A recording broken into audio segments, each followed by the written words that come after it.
Baik, Assalamualaikum warahmatullahi wabarakatuh.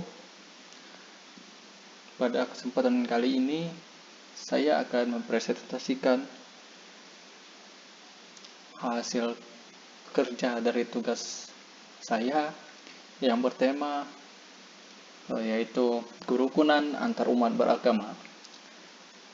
Yang pertama yaitu mengapa sih itu pengertian kerukunan umat beragama? Kerukunan antar umat beragama itu merupakan suatu kondisi di mana semua golongan agama dapat hidup bersama tanpa mengurangi.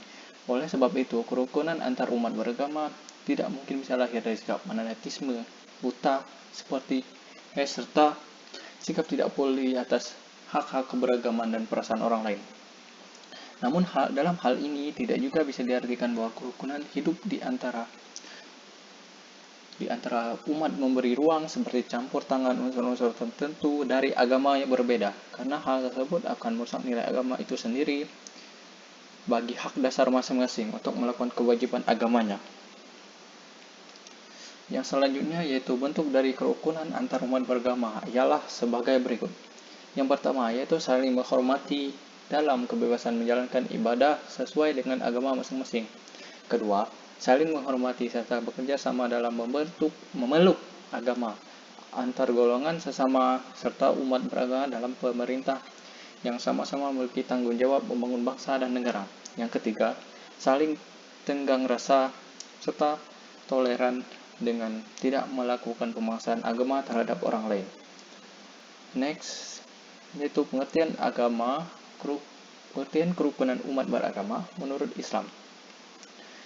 Menurut Islam, kerukunan umat beragama dalam Islam diyakini ukhuwah Islamiyah. Ukhuwah Islamiyah berasal dari kata dasar ukhu yang berarti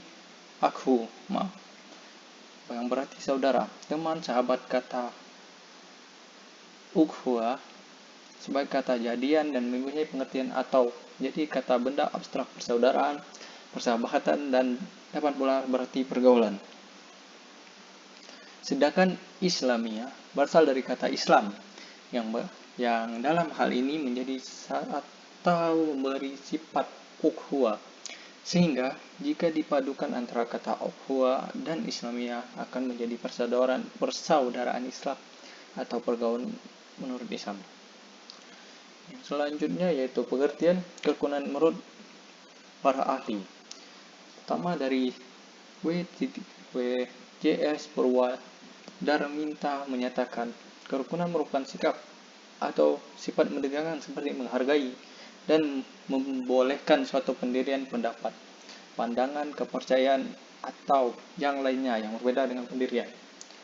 Selanjutnya dari Dewan Ensiklopedi Indonesia. Kerukunan dalam aspek sosial politik adalah suatu sikap membiarkan orang untuk memiliki keyakinan yang berbeda. Selain itu, menerima pernyataan ini sebab untuk pengakuan itu dan menghormati hak asasi manusia. Selanjutnya dari Ensiklopedi Amerika. Kerukunan mempunyai makna yang terbatas. Ia berkonotasi untuk menanyakan diri dari penganiayaan dan pelanggaran. Walaupun begitu, ia memperlihatkan sikap tidak setuju yang tersembunyi serta biasanya mengarah kepada sebuah kondisi di mana kebiasaan yang diperbolehkan bersifat terbatas dan juga bersyarat. Selanjutnya, apa itu tujuan kerukunan kehidupan beragama? Yang pertama, untuk meningkatkan keimanan dan ketakwaan keberagaman. Yang kedua, untuk mewujudkan stabilitas nasional yang mantap, menunjang dan mensukseskan pembangunan. Yang keempat, memelihara dan mempererat rasa persaudaraan. Selanjutnya, fungsi kerukunan hidup antar umat beragama. Yang pertama yaitu menjaga ketentraman masyarakat, saling menghormati antar umat beragama. Yang ketiga, mencegah terjadinya pertentangan antara agama yang satu dengan yang lain. Yang keempat, mempersatukan perbedaan antar umat beragama. Selanjutnya itu konsep tri kerukunan umat beragama di Indonesia. Yang pertama, kerukunan umat beragama, yaitu suatu bentuk kerukunan yang terjadi antar masyarakat penganut satu agama, misalnya kerukunan sesama orang Islam atau kerukunan sesama umat Kristen.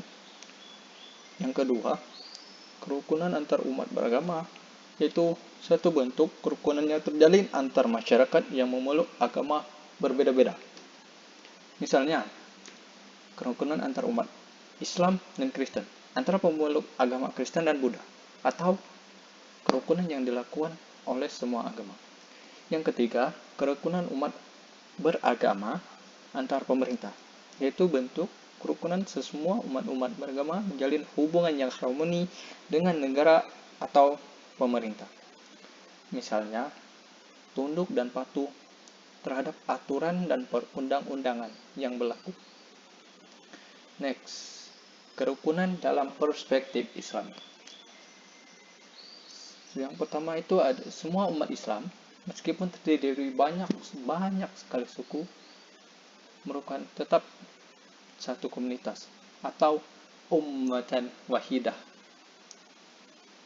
Yang kedua, hubungan antara sesama anggota komunitas Islam dan antara komunitas Islam dan komunitas lain didasarkan atas prinsip-prinsip sebagai berikut. Yang pertama, wajib bertetangga yang baik. Yang kedua, saling membantu dalam menghadapi musuh bersama. Yang ketiga, membela mereka yang teraniaya. Yang keempat, saling menasehati. Yang kelima, menghormati kebebasan beragama satu sama lain. Dan yang terakhir yaitu langkah-langkah meningkatkan kerukunan dalam Islam. Yang satu, mengajarkan kepada setiap umat beragama untuk selalu berpikir positif terhadap orang lain, bertutur kata yang tidak provokatif dan tidak membuat pendengarnya sakit hati. Berperilaku baik seperti tidak melanggar norma-norma umum, norma kesusilaan, norma adat istiadat maupun norma hukum negara atau tidak melanggar hukum negara. Menumbuhkan penghargaan, saling pengertian, toleransi, serta belajar untuk saling memahami di antara umat beragama, dan tidak berbuat hal-hal yang dapat menyinggung sentimen keagamaan.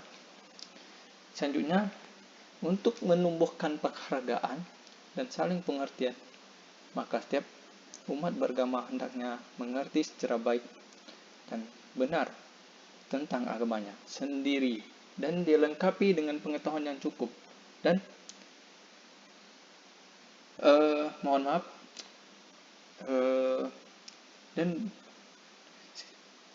pengetahuan yang cukup dan benar tentang agama lainnya, sehingga mengetahui hal-hal baik di agama lain dan mengetahui pula hal-hal yang sangat dilarang, ditabukan atau diharamkan di agama lain.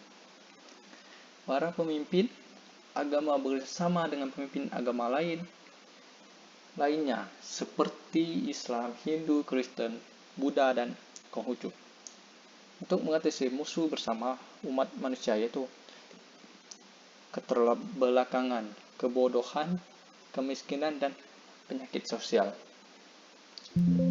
Baik, sudah habis.